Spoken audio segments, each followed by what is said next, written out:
Dibuka Bu Erni.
Bu Erni.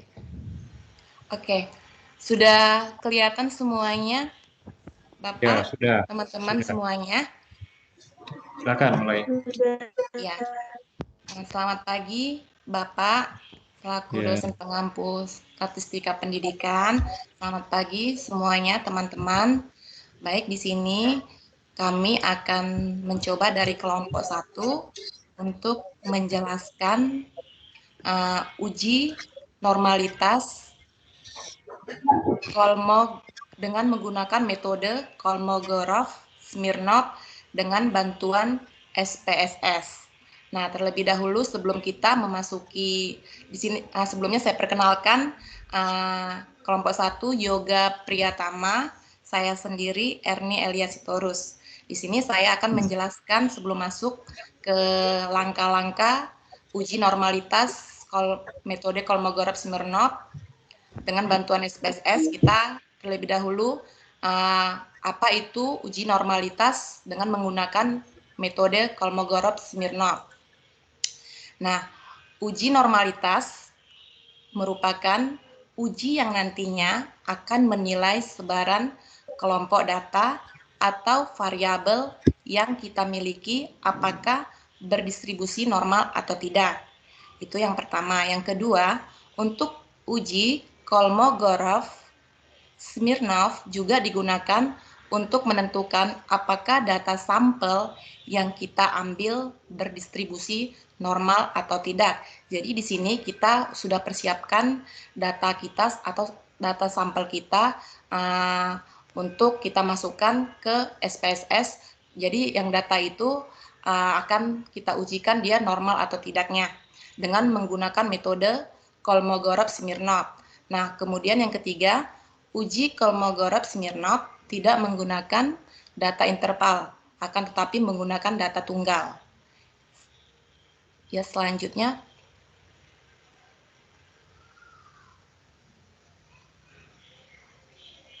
Pak Yoga, slide berikutnya. Ya, nah, setelah kita sudah masukkan tadi data dengan menggunakan SPSS, terlebih dahulu kita harus tahu syarat dari uji normalitasnya itu. Nah, syaratnya yaitu di sini jika nilai signifikannya lebih besar sama dengan 0,05, maka H0-nya diterima atau H1-nya ditolak. Nah, kemudian kalau jika nilai signifikannya kurang dari 0,05, maka H1-nya diterima atau H0-nya ditolak. Nah, untuk Kolmogorov-Smirnov ini, datanya dapat digunakan lebih besar sama dengan 50. Kemudian untuk Safirovil dapat digunakan untuk data kurang dari 50. Nah, untuk selanjutnya kita akan melakukan langkah-langkah uji normalitas dengan metode Kolmogorov-Smirnov akan dijelaskan oleh Pak Yoga.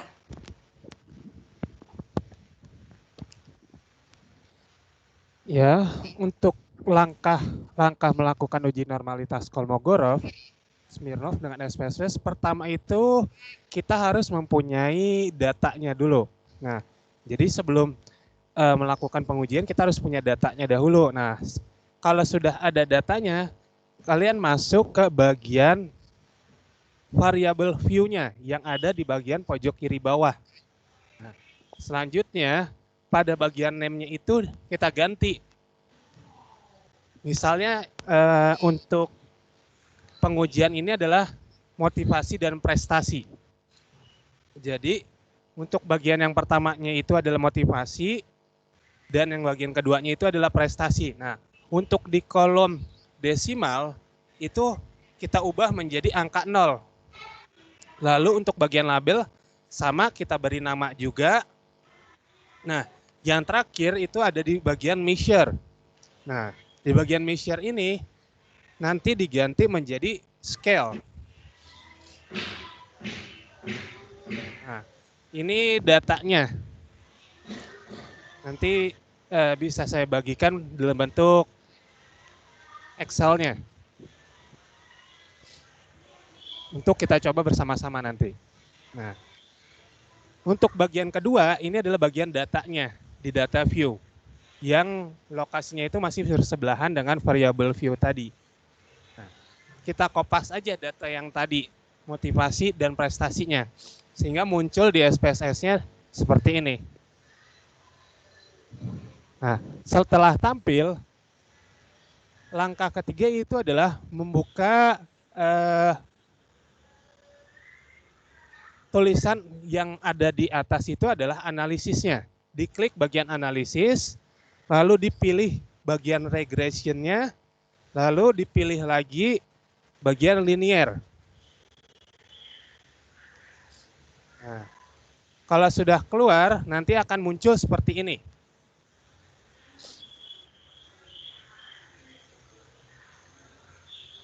Nah, untuk bagian prestasi belajarnya, itu kita taruh di atas, di bagian dependent, dan untuk bagian motivasi belajar kita taruh di independennya.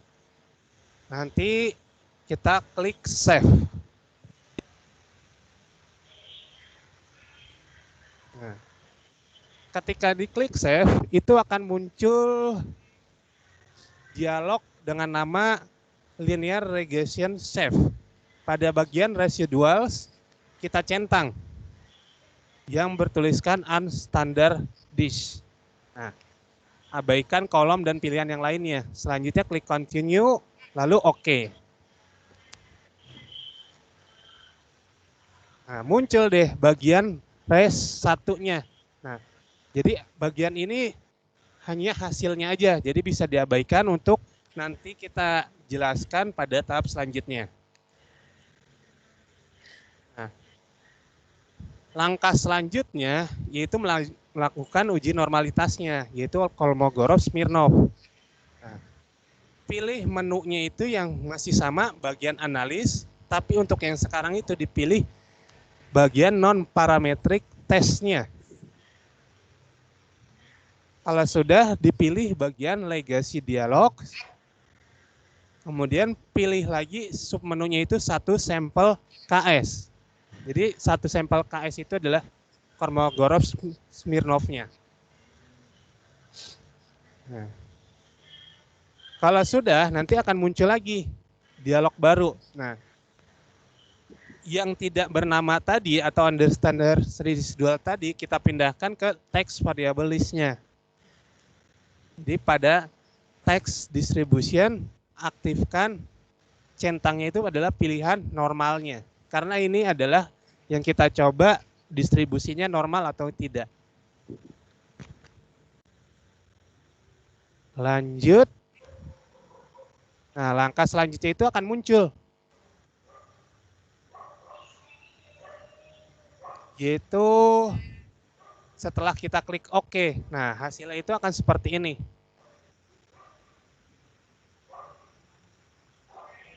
Nah, yang kita lihat itu adalah asymmetric two-tailnya. Untuk kita lihat besar itu di sini kita dapat 993. Nah, kalau yang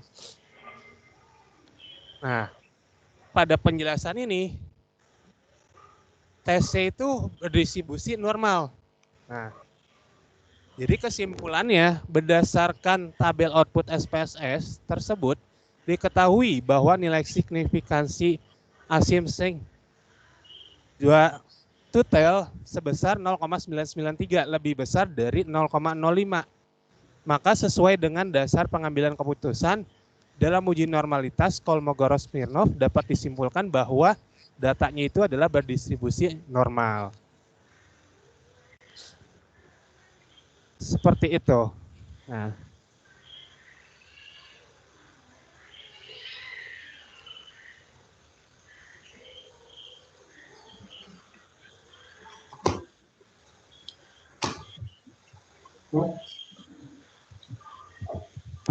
kembalikan ke Bu Erni.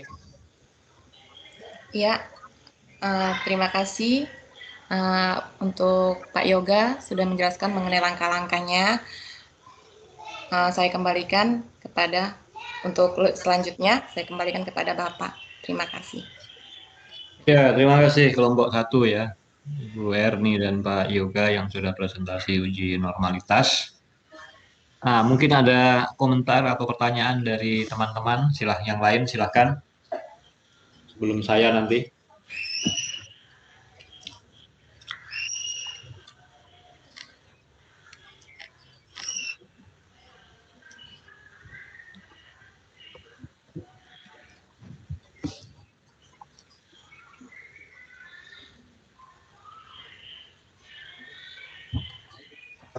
Yang lainnya, mungkin ada pertanyaan-pertanyaan, apa sudah jelas atau belum jelas?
Nggak ada yang bertanya, komentar satupun? Untuk teman-teman, dipersilakan apabila ada yang mau ditanyakan, silakan.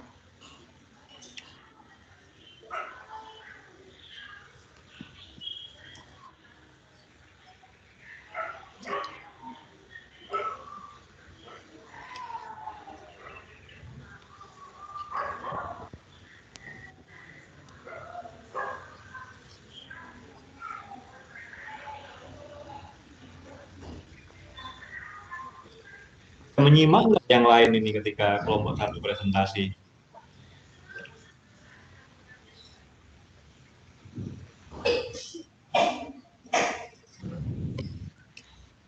Mungkin gini aja Pak, kita coba di SPSS-nya langsung boleh Pak?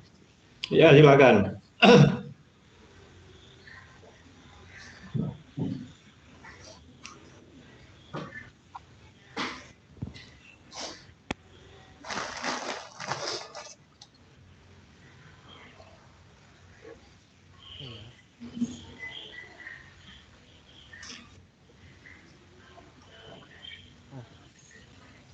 Sudah dapat terlihat belum?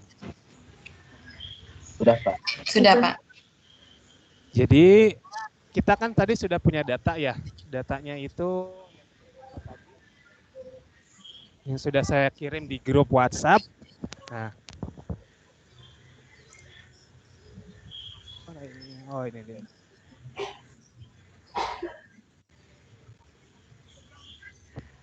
Ini kita sudah punya datanya.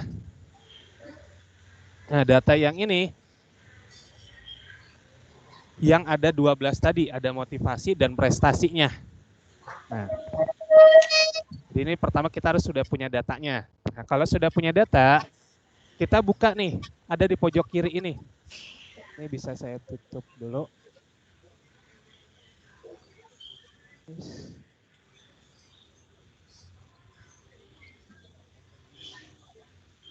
Nah, jadi ini ada tulisan di pojok kiri ini adalah variable view-nya.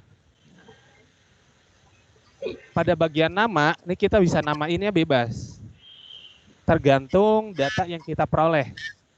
Nah, kebetulan di sini adalah datanya itu adalah motivasi dan prestasi. Jadi ini kita tulis katanya itu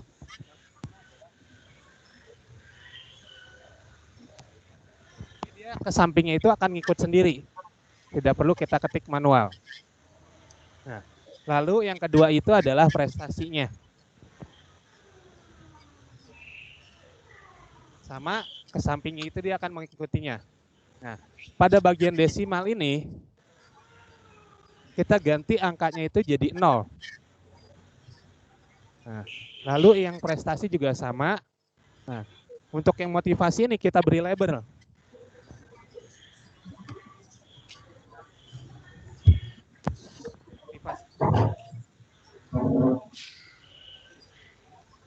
Prestasi belajar.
Kak Yoga, maaf suaranya Maaf. tidak ter...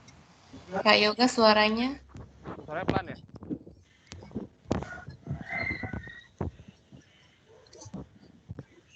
Ya, up. Nah, jadi kita dari data yang kita punya tadi kita copy. Nah, misalnya bagian motivasi kita copy, klik kanan copy, lalu di bagian motivasi klik kanan paste. Nah, lalu sama juga untuk bagian prestasinya. Kita blok, di copy, lalu di paste lagi. Nah, ini bisa dihapus saja. Sudah, kalau sudah, kita lihat nih, ada di menu bar. Di menu bar ada bagian analis namanya. Kita klik bagian analis ini, lalu dipilih regression, dan dipilih lagi linearnya. Nah, untuk bagian dependent dan independennya itu, kita pilih untuk yang motivasi belajarnya di dependent, prestasi belajarnya itu, salah maaf, sini di atas. Jadi tinggal kita arahin aja panahnya. Kalau sudah, kita klik save. Nah, pada bagian klik save ini akan muncul box baru. Nah, kita centang nih, yang residuals and thunders. Udah dicentang, klik continue, lalu klik OK. Dia akan muncul nih data barunya. Lalu kita balik lagi di SPSS yang bagian datanya. Kalau sudah, klik lagi analisisnya. Klik analis, pilih non-parametric test. Pilih lagi legasi dialog, lalu diklik lagi satu sampel KS. Hasil yang baru tadi, yang standar rilisnya ini, kita masukkan ke dalam text variable list. Nah, klik ini. Kalau sudah, klik OK. Nanti akan muncul. Nah, karena ini menggunakan SPSS yang terbaru, dia ada perbedaan hasilnya. Yang didapat itu adalah 200 sekian. Nah, tapi berdasarkan signifikan yang 0,05 ini tetap akan lebih besar, sehingga datanya itu adalah berdistribusi normal. Seperti itu. Ada yang mau ditanyakan nggak? Silakan. Iya nih, Pak Yoga. Izin bertanya.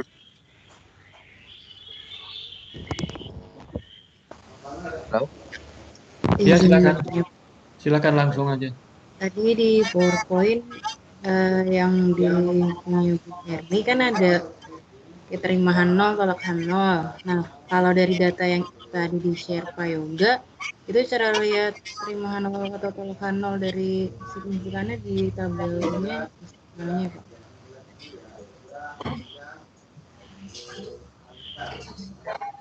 Makasih. Maaf, suaranya hilang. Suaranya nggak jelas, Bu.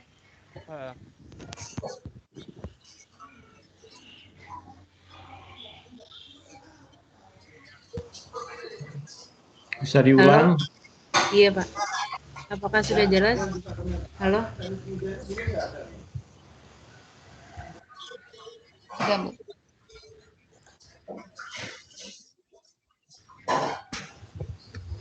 Iya, Bu. Jadi saya mau tanya, tadi kan Bu Erni share PPT ada syarat terimaan 0, tolakan 0 untuk yang distribusi normal tadi.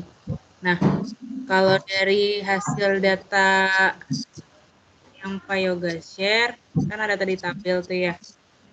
Nah, bisa dilihat dia terimaan 0, tolakan 0 di bagian mananya, Bu? Atau terima kasih.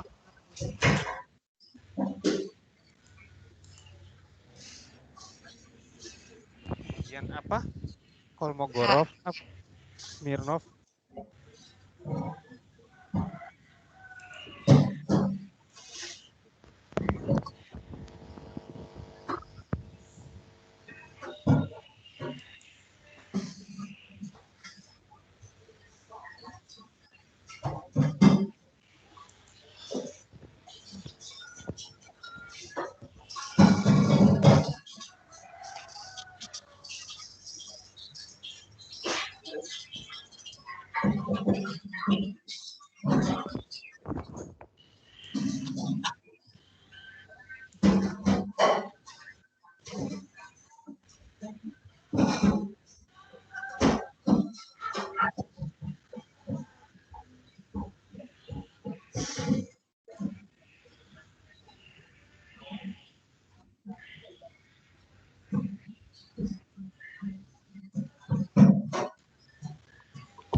Itu kan Bu Erni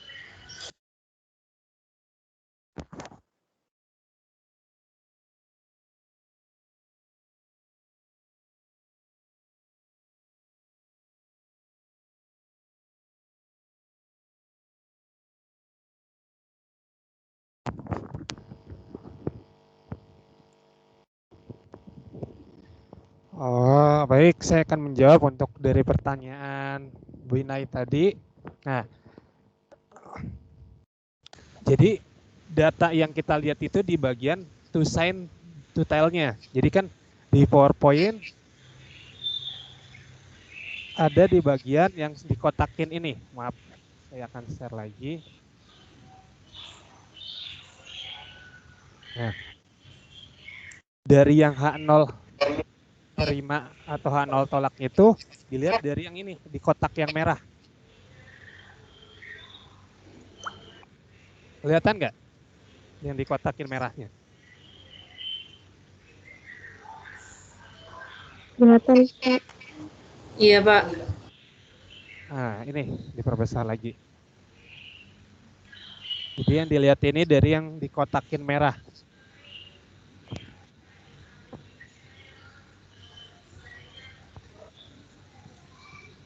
Kalau kita lihat, ini hasilnya itu berapa? 993 ya. Nah, kalau yang terbarunya itu di 200. Nah, kalau kita lihat nilainya itu lebih besar dari 0,05 enggak? Iya. Nah, karena nilainya itu lebih besar dari 0,05, makanya itu kita anggap di sini. Maka sesuai dengan dasar pengambilan keputusannya dalam uji normalitas. Seperti itu, Bu.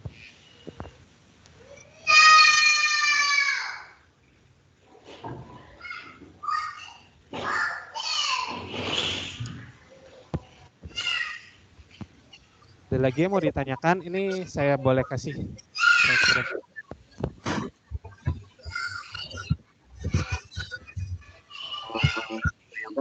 Dan Bu Erni izin bertanya dong. Iya, Pak. Tadi pas namanya dimasukkan ke dalam SPSS, di situ kan ada bagian desimal. Di bagian desimalnya dirubah menjadi 0, seperti nolin semua. Itu tuh dimaksudkan dan difungsikan untuk apa ya, Pak? Apa harus ketika menguji itu harus dinolkan atau bagaimana ya?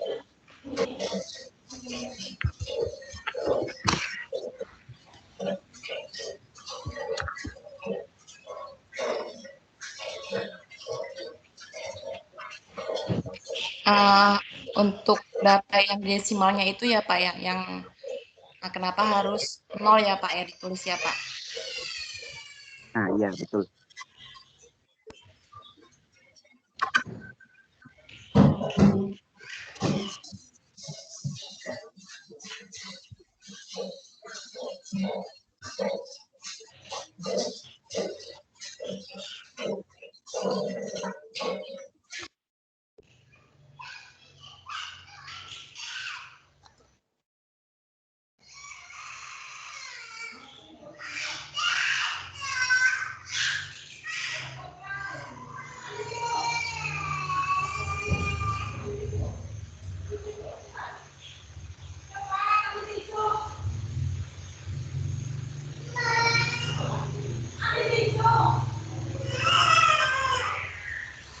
Untuk data yang desimal itu, kenapa kita buat 0?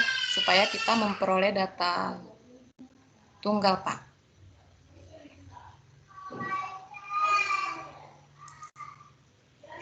Data tunggal bagian mananya ya, Bu?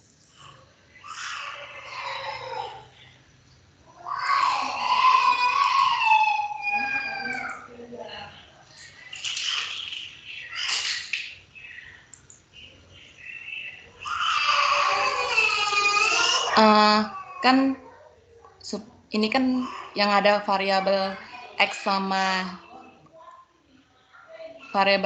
Y, supaya dia bentar ya.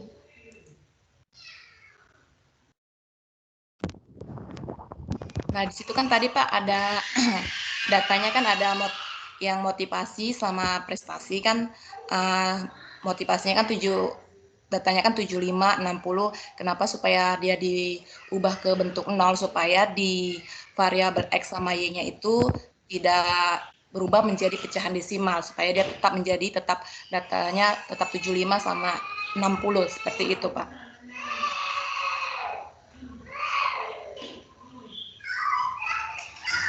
Kalau berarti desimal itu tuh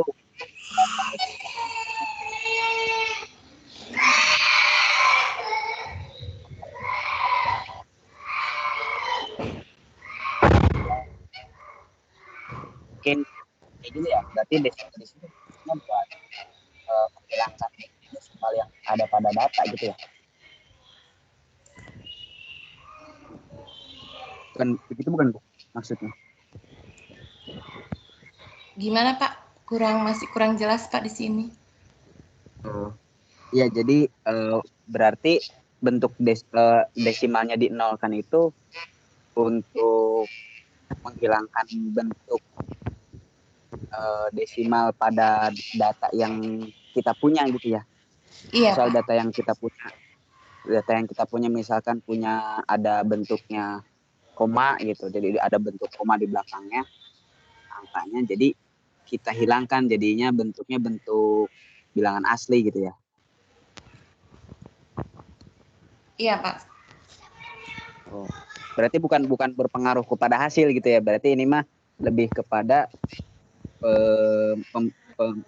pembentukan kepada itunya ya, data kitanya ya. Oke, baik. Terima kasih Bu. Iya, Pak. Jelas. Sama-sama. Terima kasih, Pak, atas. Jadi nih saya coba presentasiin yang di gambarnya. Nah ini kalau yang desimalnya ini tidak kita hilangkan angka 0-nya. Jadi akan muncul itu jadi 75,00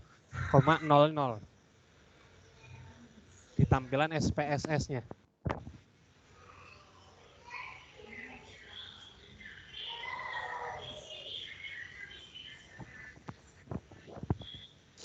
Terlihat nggak?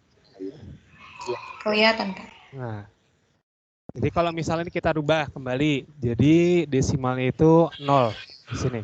Nanti dia akan berubah. Ini untuk tampilannya aja sih. Untuk dari hasilnya tidak ada perubahan.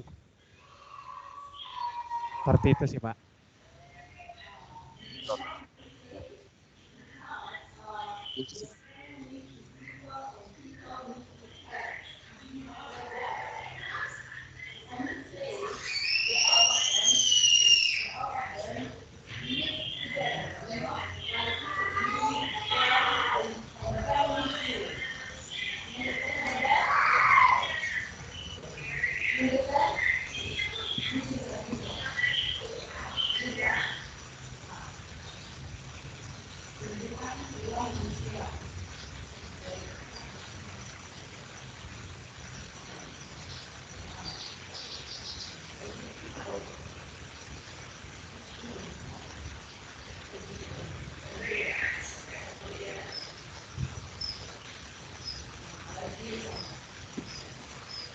Baik, dari teman-teman masih ada lagi?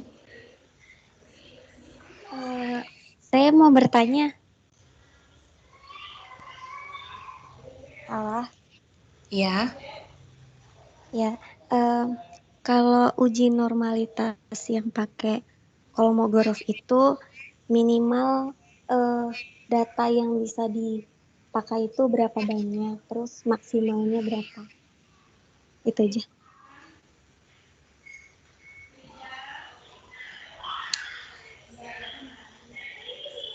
Ya, baik, saya akan coba. Untuk data uji Kolmogorov itu tidak dibatasi sih, maksimalnya mau berapa banyak ataupun minimalnya mau berapa banyak. Nah, itu sih tidak dibatasi untuk datanya. Yang penting datanya lebih besar sama dengan 50 nilainya.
Ya, teman-teman ada yang mau bertanya lagi?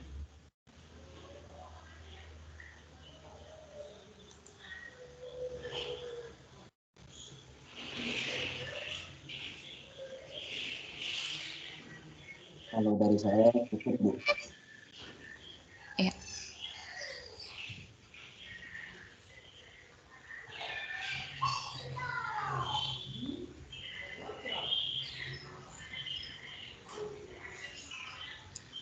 Kalau tidak ada, kita kembalikan kepada Bapak. Ya, oke. Makasih, Mbak. Tadi dari presentasi dan tanya jawab ini saya ada beberapa catatan. Pertama, untuk menguji normalitas ini tadi ada kaitannya dengan regresi, itu sebenarnya tidak perlu ya, nggak perlu uji normalitas dengan menggunakan analisis regresi di langkah-langkah awalnya, langsung saja bisa melakukan uji normalitas sebagai yang bagian non parametric test. Sebenarnya ada beberapa cara untuk uji normalitas, itu tadi salah satu di antaranya. Kemudian yang kedua terkait dengan desimal tadi, itu desimal itu kalau dibuat 0 itu hanya untuk tampilannya saja, sebenarnya angkanya tetap saja. Kalau nanti angkanya nggak bulat ya, kalaupun dibuat desimalnya jadi 0, yang muncul bilangan bulat itu hanya tampilan aja berapa digit di belakang koma ya. Nah, saya orang punya pertanyaan ini ke kelompok 1. Kalau misalnya mau menguji normalitas data tadi, motivasi atau prestasi, bagaimana? Bisa diperagakan.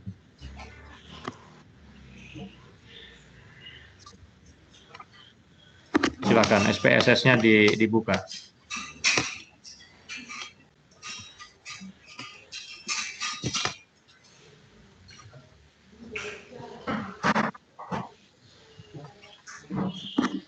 Tayangkan SPSS.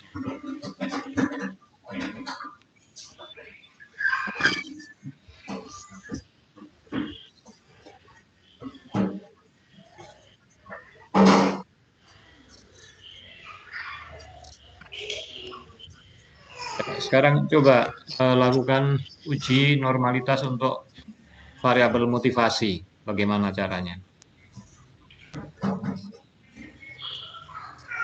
Kita coba begini kali ya. Sampel kita pindah ini di motivasi.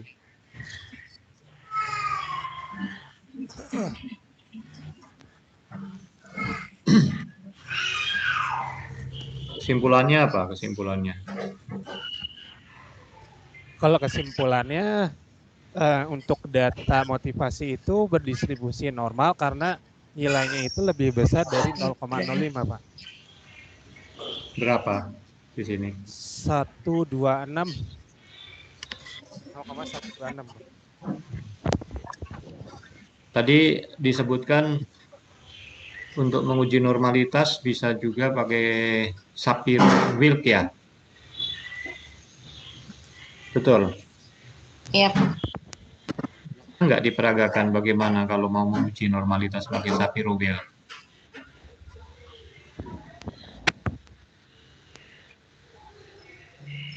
Sudah dipelajari belum? Untuk yang Shapiro-nya belum kami peragakan, Pak. Kami di sini hanya menggunakan uji normalitas yang menggunakan metode Smirnov. Coba sekarang kembali ke SPSS. SPSS-nya dibuka datanya.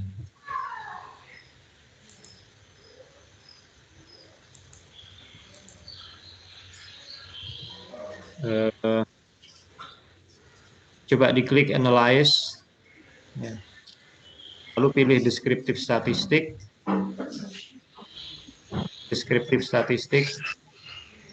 atas nomor 2 dari atas. Nomor 2, Kak.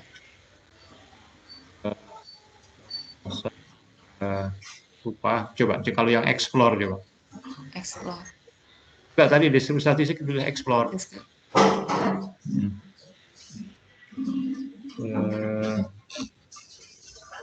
Motivasinya ditaruh dependent list ya Pak. Coba diklik plot yang sebelah kanan, coba plot, jangan. Nah, itu ada tulisan normality plot with test, dicentang. Continue. Continue. Oke.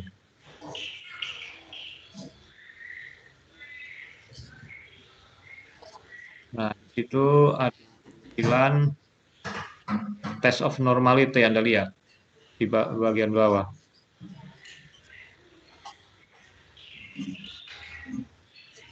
Di situ ada tampilan Kolmogorov-Smirnov kan, sebelah kiri kan. Yang sebelah kanan Shapiro-Wilk, ya.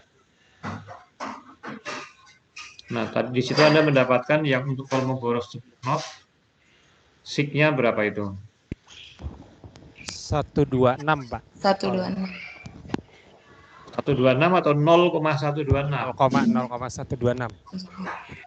Ya, SIG itu nggak lebih dari 1. Ya. 0,16. Sama seperti dipakai non-parametric test ya. Nah, kemudian kalau pakai Shapiro-Wilk, nah Anda juga bisa lihat di situ SIG-nya di sebelah kanan ada berapa. Berapa itu angkanya? Kecil sekali. 0,066 ya, Pak. 0,06.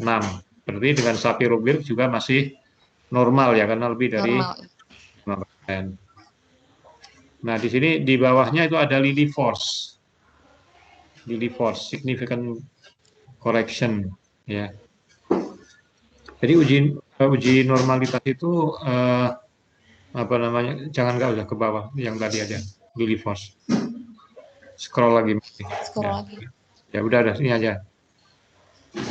Jadi uji normalitas itu bisa juga pakai uji Lilly Force, dan kalau kita di sini SIG-nya 0,126 itu sebenarnya signifikansi kalau kita menggunakan uji Lilly Force. Jadi sebenarnya uji Kolmogorov-Smirnov dan uji Lilly Force statistik ujinya sama, cuman karena di sini kita kalau uji Lilly Force itu kita ingin menguji apakah datanya itu berdistribusi normal ya dengan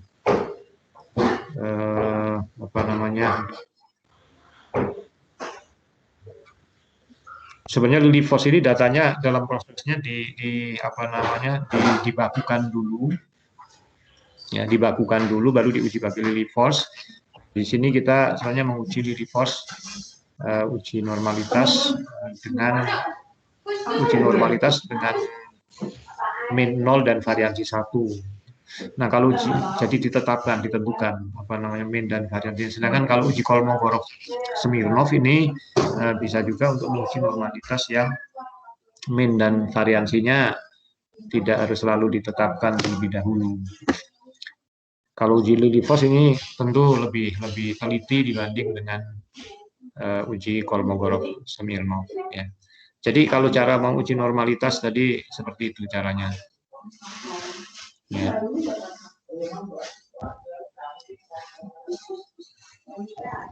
Oke, saya kira dari saya komentarnya cukup itu saja. Oke, Pak. Terima kasih, Bapak. Baik, nanti terima kasih untuk kelompok Pak. 1 yang sudah presentasi. Ya. Baik. Ya, oke. Untuk semuanya tolong juga sambil baca-baca terus apa namanya, banyak itu apa artikel di internet tentang uji normalitas ya, tentu harus banyak baca biar punya banyak wawasan. Ya.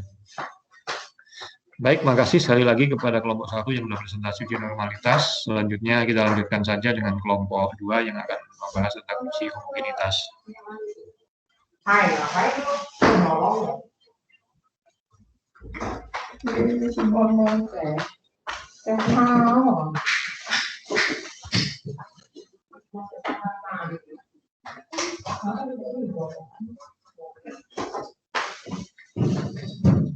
Biar besok nggak ke Parlemen.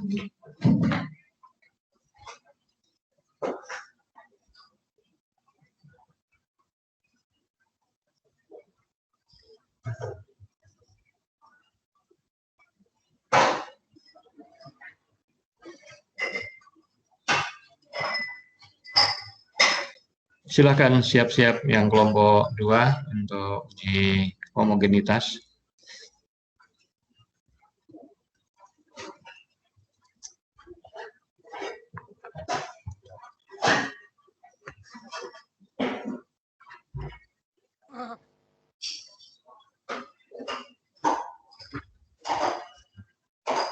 Assalamualaikum Pak Yoga. Mohon bantuannya untuk share screen dikarenakan ada kendala di laptop saya dan kelompok saya. Terima kasih.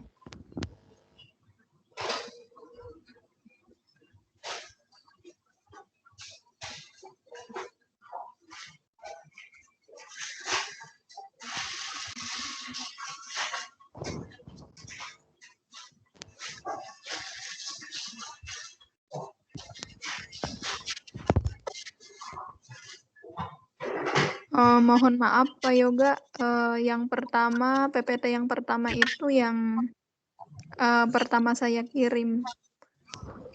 Ini beda. Ini nanti di akhir. Maaf Pak Yoga, aku udah chat di WA yang di share pertama yang aku kirim. Maaf, minta tolong.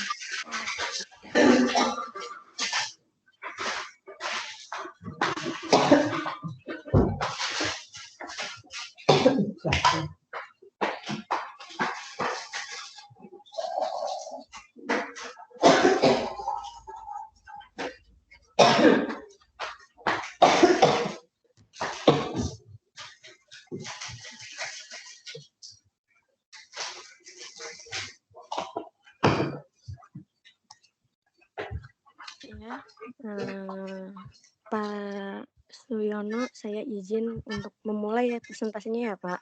Ya, silakan. Ya, bismillahirrahmanirrahim. Assalamualaikum warahmatullahi wabarakatuh. Selamat pagi Bapak Suyono dan teman-teman semuanya. Saya di sini mau membahas mengenai uji homogenitas. Akan dipaparkan oleh saya, Dias Mustifa Budi, dan rekan saya, Tuti Haryati. Di scroll aja Kak, itu soalnya bentuknya PDF. Langsung tolong di scroll. Yang pertama, ada pendahuluan mengenai uji homogenitas, terus yang kedua ada algoritma uji homogenitas. Yang pertama nanti saya menjelaskan dulu secara manual atau cara Excel-nya, perhitungannya, yaitu uji Bartlett, uji Bartlett, uji F, dan nanti baru yang terakhir dijelaskan mengenai SPSS-nya. Yang pertama ada pendahuluan. Lanjut Pak. Nah, uji homogenitas adalah suatu prosedur uji statistik untuk memperlihatkan bahwa dua atau lebih kelompok data sampel itu apakah berasal dari populasi memiliki varian yang sama atau tidak. Oke, langsung aja lanjut. Nah, ini untuk pendahuluannya. Nah, misalkan kita dihadapkan pada suatu kasus, contohnya kita di sini ambil perbandingan antara pembelajaran matematika yang menggunakan komputer, menggunakan kalkulator, dan menggunakan pembelajaran konvensional di beberapa SMA. Nah, di sini kita mengasumsikan kelas pembelajaran komputer itu sebagai X1, kalkulator sebagai X2, dan konvensional sebagai X3. Nah, di sini ada nilai post-test siswa yang diperoleh sebagai berikut. Bisa dilihat aja ya datanya. Di sini ada 10 orang. Ada 10 siswa maksudnya. Lanjut. Nah, kita perluas tabel agar mudah melakukan perhitungan statistik yang diperlukan nanti. Tadi kan ada X1, X2, X3. Lalu sebelahnya kita perluas menjadi X1 kuadrat, X2 kuadrat, dan X3 kuadrat. Lalu ada sigmanya, jumlahnya. Lalu ada sigma kuadrat. Dan min-nya berapa dari masing-masing kelas tersebut. Lanjut Pak Yoga. Nah, selanjutnya di sini dari tabel di atas kita tentukan dulu varians dari ketiga variabel tadi, X1, X2, X3. Nah, di sini bisa dilihat variansnya kita simbolkan dengan X kuadrat, yaitu rumusnya N dikali sigma X1 kuadrat dikurangi sigma X1 dikuadratkan, yaitu 10 dikali tadi data yang di atas tadi ya, sigma X1 kuadratnya 64673 dikurangi sigma X1 dikuadratkan, itu nilainya 644809 dibagi N dikali N-1, yaitu 10 dikali 10 min 1. Hasilnya ya, bisa langsung dilihat untuk X1 variansnya 21,344, X2 variansnya 19,556, dan X3 variansnya 30,900. Lanjut, Pak. Nah, keseluruhan nilai-nilai varians dituangkan di dalam tabel untuk memudahkan. Jadi kita dapat nih, X1 variansnya tadi 21,344, X2 19,556, dan X3-nya 30,9. Dengan N-nya itu semuanya sama ya, 10 per kelasnya itu per kelompoknya. Nah dari sini sampai sini kita udah terpenuhi nih berbagai perhitungan statistika dasarnya. Selanjutnya baru kita menguji kehomogenitasan data. Nah, lanjut yang kedua, algoritma uji homogenitas. Tadi ada uji Bartlett, uji F, dan nanti memakai SPSS. Yang pertama ada uji Bartlett dulu. Uji Bartlett digunakan untuk menguji apakah K-sampel itu berasal dari populasi dengan varian yang sama atau tidak. K-sampel bisa berapa saja, karena biasanya uji Bartlett digunakan untuk menguji sampel atau kelompok lebih dari 2. Langkah-langkahnya, yang pertama, untuk uji homogenitas menggunakan uji Bartlett, yang pertama buat dulu tabel uji Bartlettnya. Seperti yang udah tertera di atas, DB itu derajat kebebasan atau degree of freedom. Rumusnya N-1, berarti tadi N-nya 10, berarti derajat bebasnya 9. Tadi variansi S kuadratnya sudah di atas. Udah gitu log S kuadrat untuk X1 1,32, X2 1,2, X3-nya 1,4. Lalu kolom selanjutnya DB, derajat kebebasan dikali log S kuadrat, bisa dilihat nilainya di situ. Oke, lanjut. Lanjut Pak Yoga. Yang kedua, kita menghitung varians gabungan atau X kuadrat gabungan menggunakan formula seperti ini, DB1 derajat bebas 1 dikali varians 1 ditambah derajat bebas kedua dikali varians kedua, dan derajat bebas 3 dikali varians ketiga, dibagi DB1 tambah DB2 tambah DB3. Nah, karena tadi derajat bebasnya itu DB1 sama dengan DB2 sama dengan DB3 sama dengan 9, maka S gabungannya itu bisa kita sederhanakan dan nilainya menjadi untuk S kuadrat gabungan 23,933. Lanjut Pak Yoga. Nah, yang ketiga kita menghitung log S kuadrat gabungan. Nah, jadi S kuadrat gabungannya kan tadi 23,933, kita kalau log S kuadrat gabungan nilainya menjadi 1,37903. Terus yang keempat baru kita menghitung nilai Bartlett-nya, nilai B-nya simbolnya, yaitu rumusnya log S kuadrat gabungan dikali dengan sigma DB.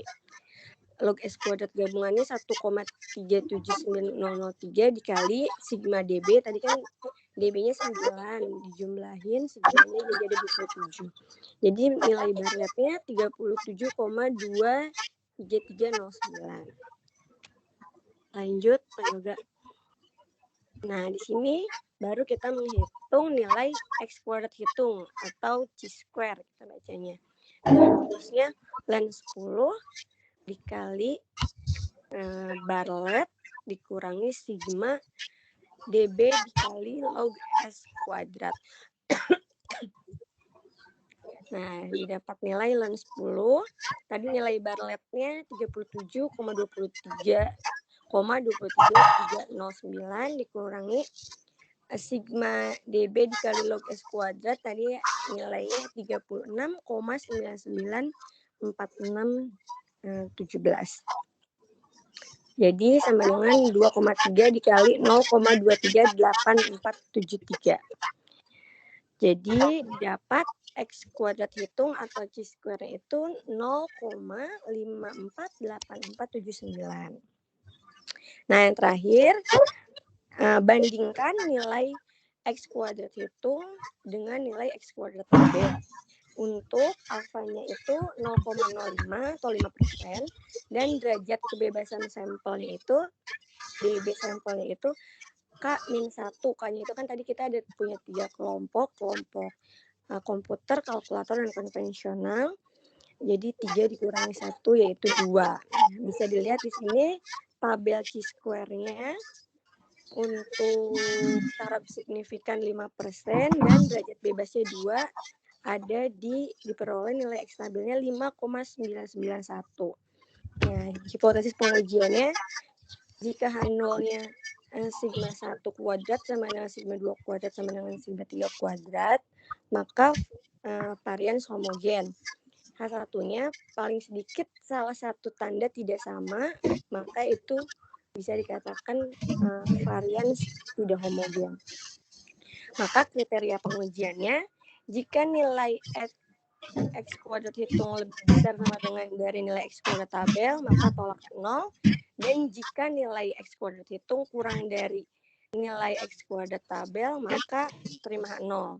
Di sini tadi diperoleh X hitungnya 0,548479, itu tandanya kurang dari X tabel dengan 5,991. Maka kesimpulannya terima 0 sehingga variansi homogen.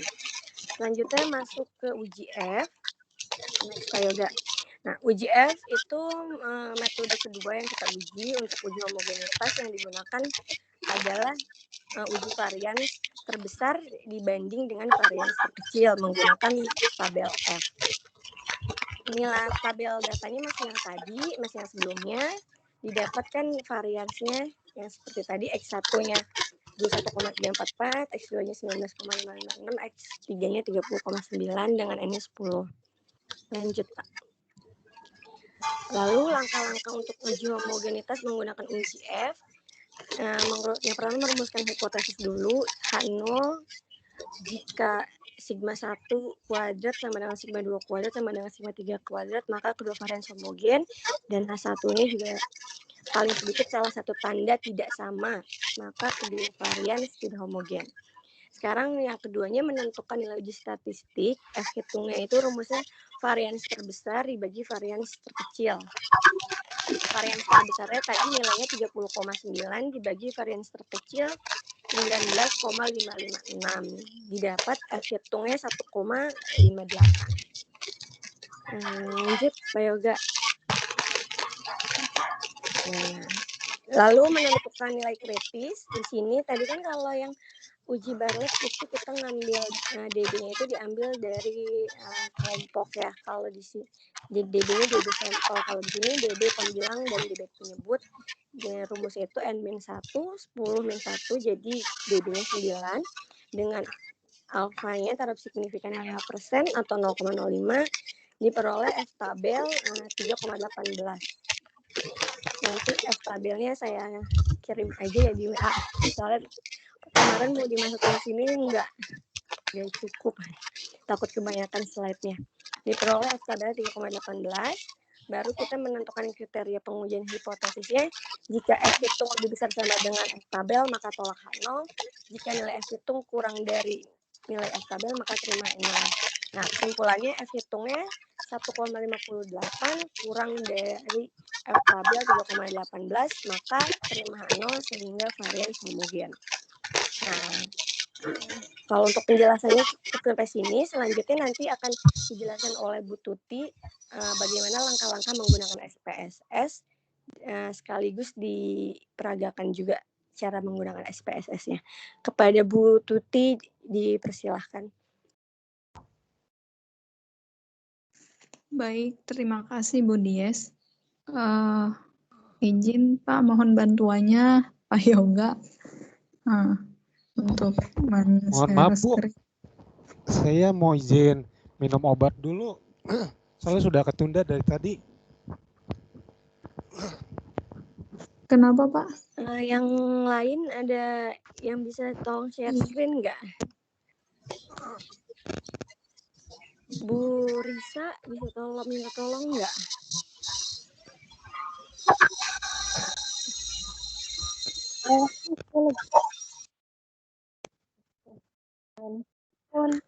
Atau Pak Wildan boleh minta tolong?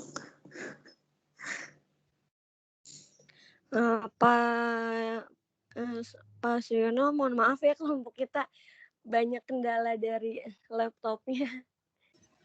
Apa kesulitan itu? Iya. Kesulitan. Iya Pak, laptopnya. Yang lain ada yang standby laptop nggak? Minta tolong share screen. Filenya di mana filenya? Filenya ada di grup Pak. Enggak.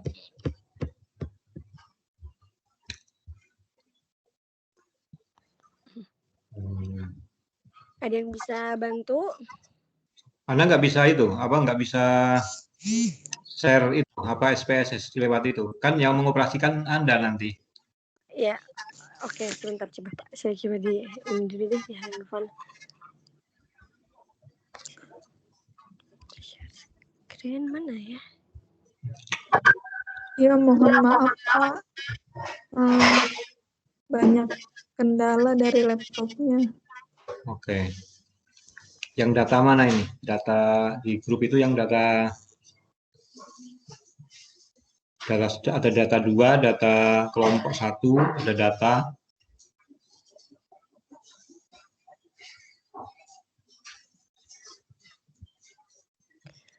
Aku bisa kelihatan nggak share screen-nya? Kelihatan nggak? Alhamdulillah terlihat Bu Dies. Oke. Sip. Mulai aja ya. Bismillahirrahmanirrahim. Saya akan melanjutkan presentasi dari Bu Dies.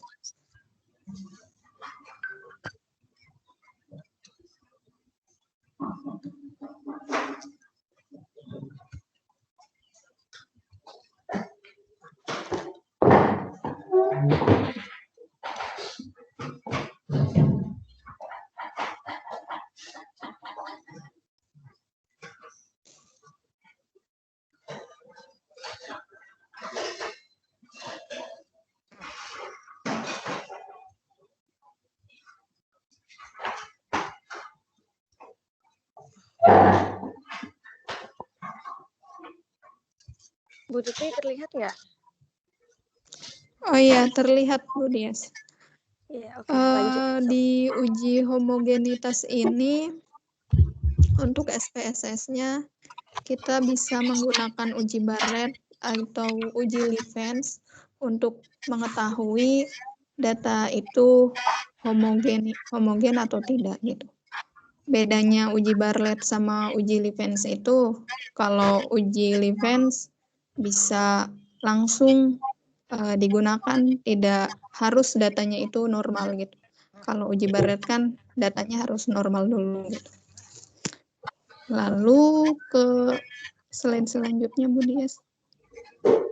Nah, stop this. Nah, ini untuk uji Barrett. Di luar dugaan saya, awalnya saya ingin men-share screen aplikasi PSS, lalu mempraktekannya.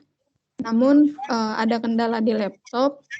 Jadi untuk uji Barrett ini mungkin dilewat saja langsung ke uji Levens.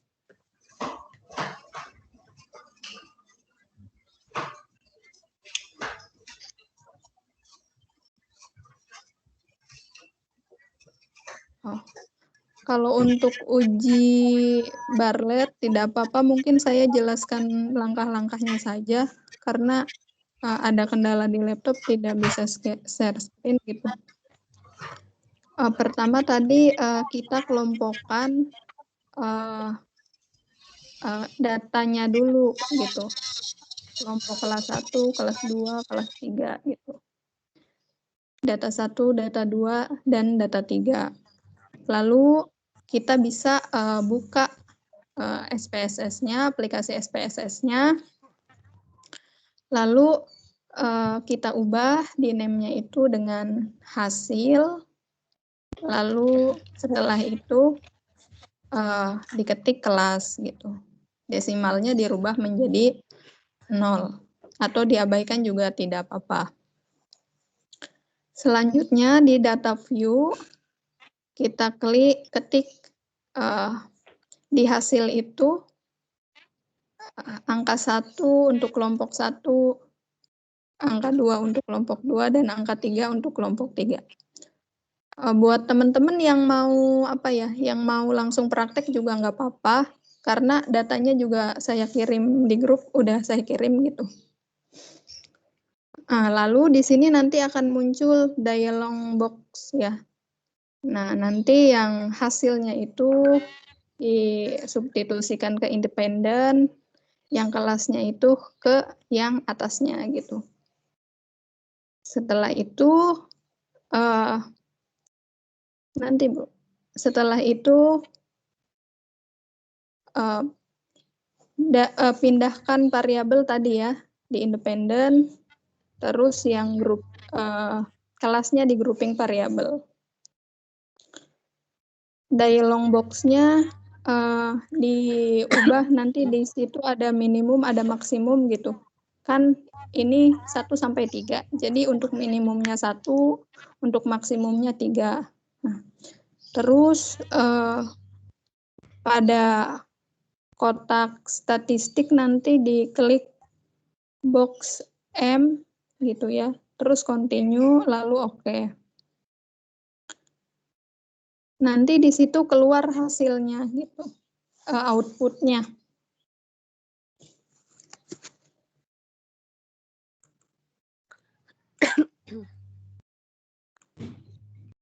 Output pada Bartlett-nya nanti keluar, nanti di situ menampakkan tiap kelompok itu berjumlah berapa.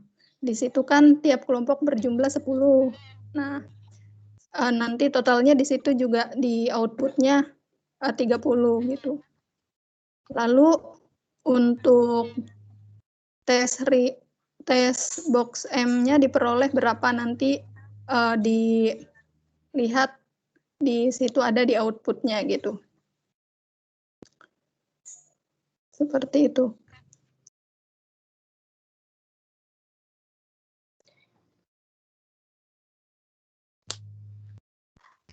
Kalau misalkan tabel box M-nya itu nilai sig-nya kita lihat gitu.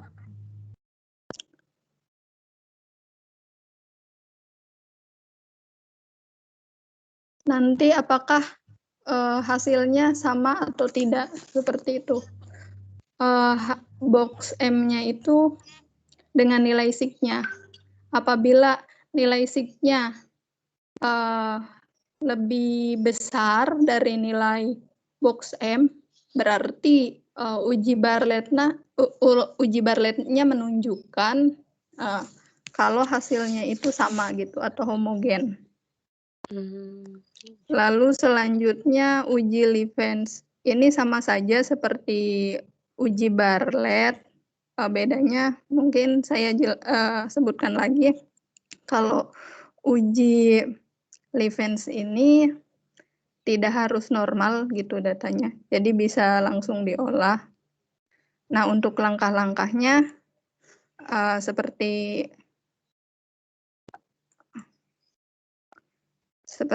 itu ya. Di ini gambar datanya itu dibagi menjadi 3 kelompok kelas terlebih dahulu, sama seperti tadi. Setelah itu ke langkah-langkahnya. Langkah-langkahnya sama, mungkin langsung ke gambar slide ke-6, Bu Dias. Langsung ini ya? Ya, langsung. Oke. Ke situ dulu kita masukkan gitu.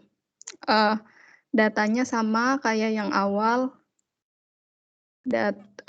Kita tulis hasil, kita tulis kelas pada name, gitu.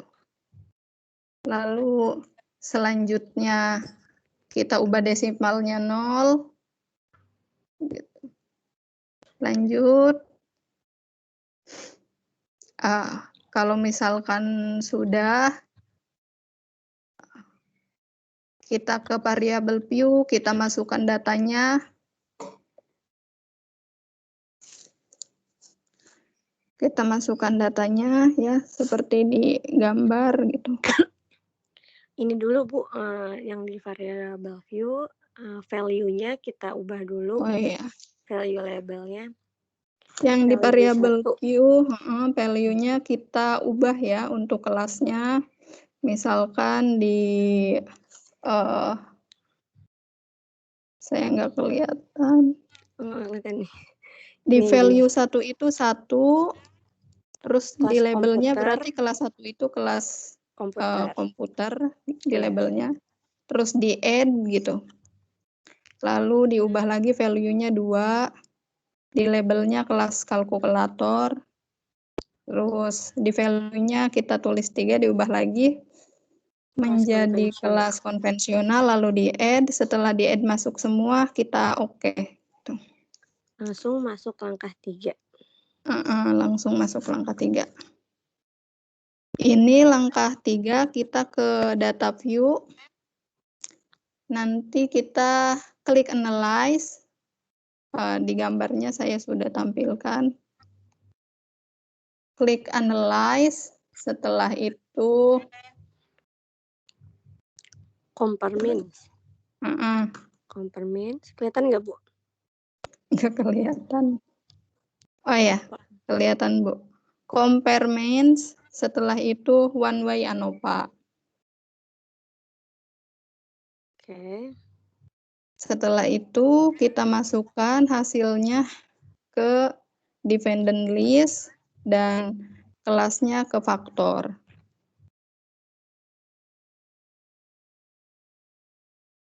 Setelah itu kita klik yang statistik, yang option, maaf. Option ya. Nah, di kolom statistik itu ada homogeneity of variance test. Kita centang.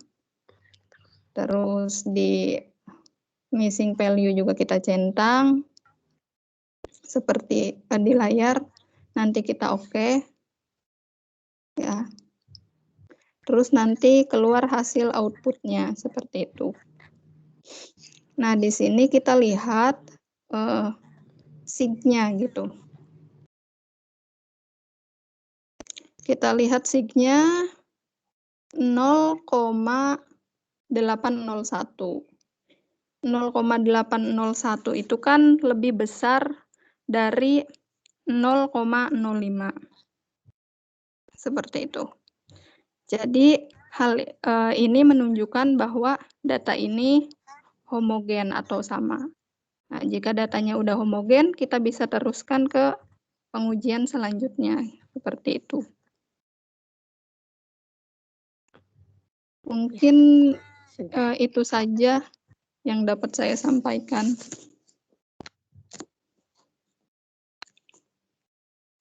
Terima kasih. Dikembalikan lagi ke Bapak. Ya, silakan. Makasih atas presentasinya. Silakan yang lain kalau ada yang ingin bertanya atau yang kurang jelas. Silakan. Ya, mohon maaf ya Pak Suryono dan teman-teman semuanya. Kita nggak bisa langsung diperagain pakai SPSS soalnya laptopnya pada nggak bisa. lagi pada ada gangguan laptopnya. Boleh kalau ada yang kurang dimengerti boleh ditanyakan.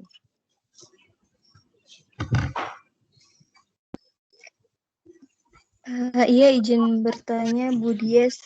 Tadi dari penjelasan Bu Dies yang tadi Bu Dies jelasin, itu ada hipotesis pengujiannya, ada H0-nya, itu dia kalau nilainya homogen, kalau dia sama ya. Kalau di H0-nya, nah di H1 itu tulisannya paling sedikit salah satu tanda tidak sama, itu maksudnya gimana ya Bu Dies? Mau nanya itu aja, terima kasih Bu Dies. Ya itu maksudnya jadi kalau misalnya sigma 1 kuadrat sama dengan sigma 2 kuadrat, terus yang terakhir misalnya lebih besar atau kurang dari sigma 3 kuadrat, nah itu bisa dikatakan tidak homogen. Jadi intinya salah satu tanda ini dari ketiga, misalnya ada 3 kelompok, salah satu tanda dari 3 itu tuh ada yang tidak sama dengan atau yang lebih besar atau kurang dari, itu bisa langsung dibilang tidak homogen.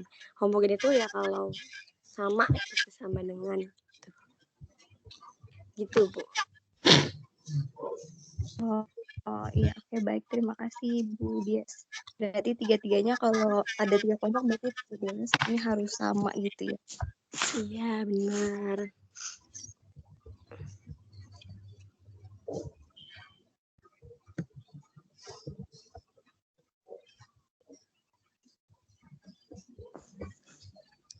Silahkan kalau masih ada.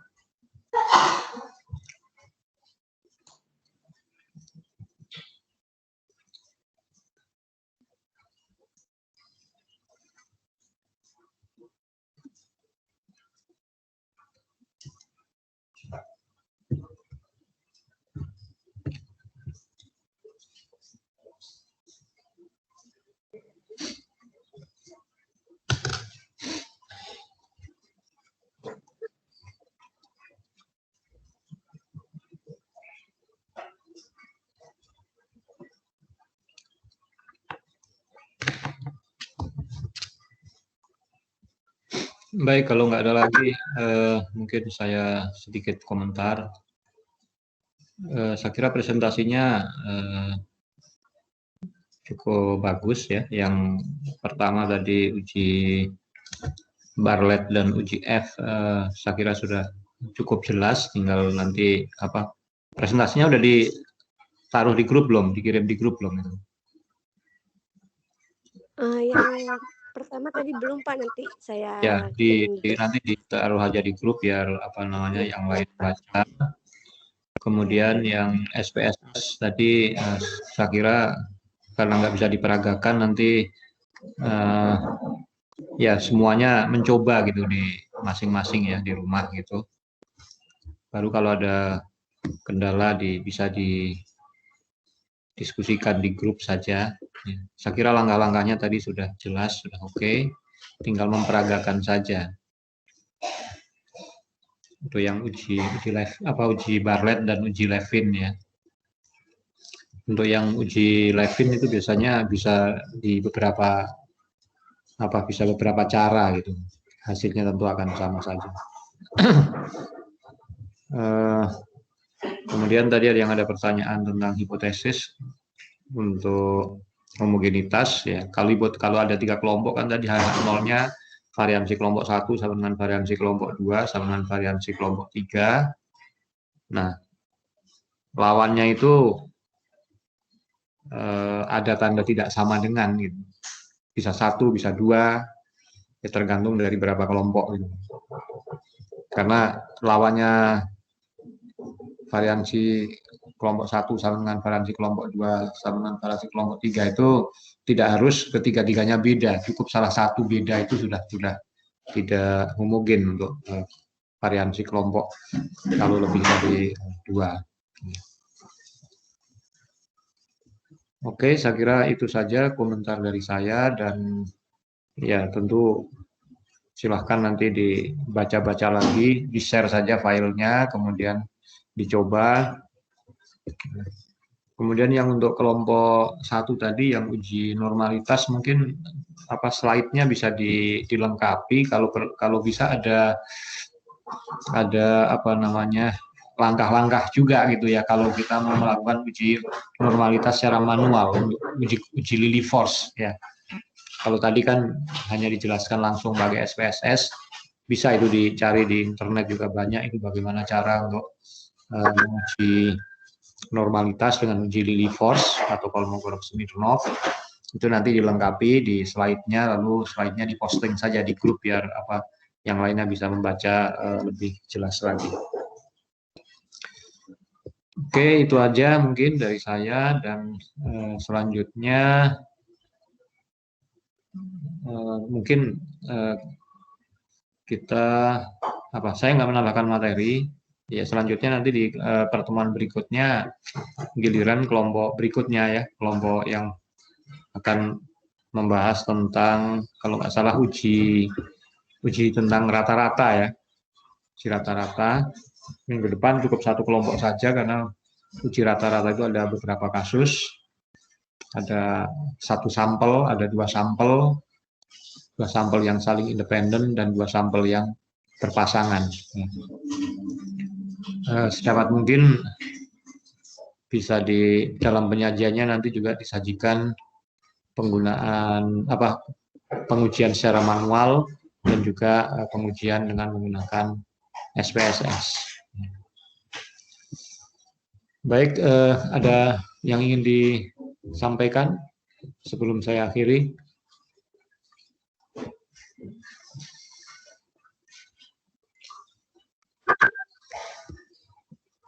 Baik, kalau nggak ada, maka untuk pertemuan kita hari ini saya kira saya cukupkan, dan sampai ketemu lagi di pertemuan yang akan datang. Sebentar, pertemuan yang akan datang itu hari apa? Tanggal 1 ya.